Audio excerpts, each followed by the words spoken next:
Hi అందరికీ, నేను మీ సుభాష్ని. వెల్కమ్ బ్యాక్ టు సుభాష్ని రెసిపీస్. ఈరోజు ఎంతో రుచికరమైనటువంటి రాగి జావని చేసి చూపించబోతున్నాను. ముందుగా ఈ రాగి జావ గురించి మరియు రాగుల గురించి అయితే మనం తెలుసుకోవాలండి. రాగుల్లో వచ్చేసి కాల్షియం అనేది ఎక్కువగా ఉంటుంది. మెయిన్ పిల్లలకి మరియు ముసలి వారికి చాలా హెల్త్ఫుల్ అండి. ఇది చిన్నపిల్లలకు ఎముకల పెరుగుదలకు మరియు ముసలి వారికి డైజెషన్ అనేది త్వరగా అవడానికి ఈ రాగులు అనేది దోహదపడుతుంది. సో ఇప్పుడు రాగి జావ అనేది ఎంతో హెల్తీగా ఈజీగా చేసుకోబోతున్నాం. లేట్ చేయకుండా వీడియోలోకి వెళ్ళిపోదాం. ముందుగా రాగి జావ చేసుకోవడం కోసం ఇటువంటి మందపాటి కడాయిని పెట్టుకోండి. లేదంటే అల్యూమినియం కడాయిలు, లేదంటే కొంచెం నాన్ స్టిక్ అయితే కడాయిని అయితే తీసుకోండి. స్టీల్ కడాయిలను అయితే అస్సలు తీసుకోవద్దు. ఎందుకంటే రాగి జావ అనేది త్వరగా మాడిపోతుంది. టేస్ట్ అనేది అస్సలు బాగోదండి. ఇదైతే చూసుకోవాల్సి ఉంటుంది మీరు. ఇక్కడ నేను 1 కప్పు వరకు రాగి పిండిని వేసుకుని ఈ విధంగా జల్లించుకున్నానండి. 1 కప్పు రాగి పిండికి 3 కప్పుల వరకు వాటర్ అయితే వేసుకున్నాను. అదే మీరు 2 కప్పులు రాగి పిండి తీసుకుంటే 6 కప్పుల వరకు వాటర్ అయితే వేసుకోవాల్సి ఉంటుంది. సో ముందుగానే ఈ విధంగా వాటర్ అయితే వేసుకొని పూర్తిగా ఎటువంటి ఉండ లేకుండా ముందుగానే కలిపి ఉంచుకోండి. కొంతమంది జావ అనేది ముందుగానే ఎసరు మరిగించుకొని తర్వాత పౌడర్ వేసుకొని జావ అయితే చేసుకుంటారు. సో అలా కూడా చేసుకోవచ్చు. బట్ ఇలా చేసుకోవడం వల్ల చేతులు అనేది కాలకుండా ఈజీగా చేసుకోవచ్చండి జావ అనేది. ముందుగానే నేను కల్లుప్పునైతే కొంచెం వేసుకున్నాను. మీరు చూసి వేసుకోండి.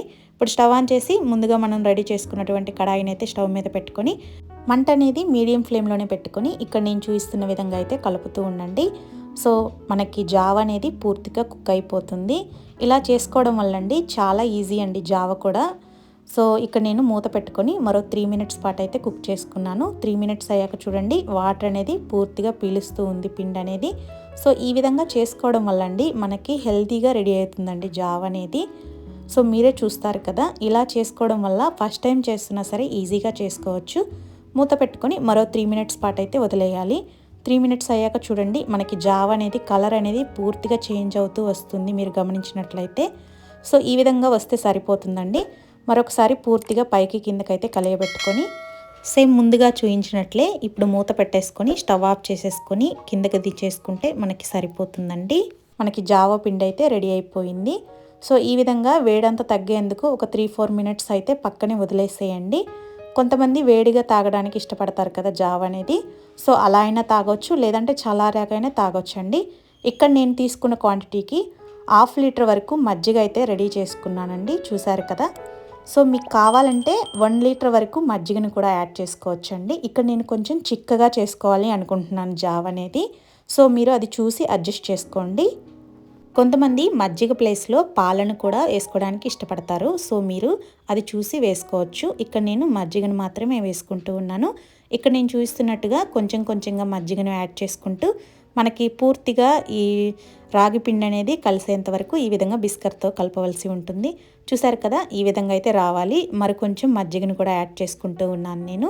ఇక్కడ నేను చేసినటువంటి జావ అయితే 5 మెంబర్స్ వరకు అయితే వస్తుందండి. మీరు అది చూసి క్వాంటిటీ ఎక్కువ కావాలంటే ఎక్కువ, తక్కువ కావాలంటే తక్కువ అయితే చేసుకోవచ్చు. సో ఫైనల్లీ మనకి ఈ జావ అయితే రెడీ అయిపోయింది, రాగి జావ.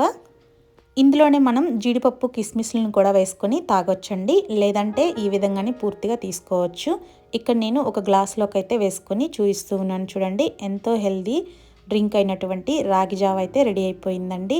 అంతే అండి, ఎంతో సింపుల్గా ఈజీగా క్విక్గా రెడీ చేసుకోవచ్చు. ఇంకెందుకు లేటు, మీరు కూడా ఈ విధంగా ట్రై చేసి చూడండి. సో ఈ వీడియో మీ అందరికీ నచ్చిందని భావిస్తూ ఉన్నాను. మన యూట్యూబ్ ఛానల్లో ఆల్రెడీ రాగి సంగటి ఎలా చేసుకోవాలో కూడా ఉంది. లింక్ అనేది డిస్క్రిప్షన్లో అయితే ఇస్తాను. సో తప్పకుండా విజిట్ చేయండి. మరో చక్కటి వీడియోతో మీ ముందుకు వస్తాను. Thank you for watching.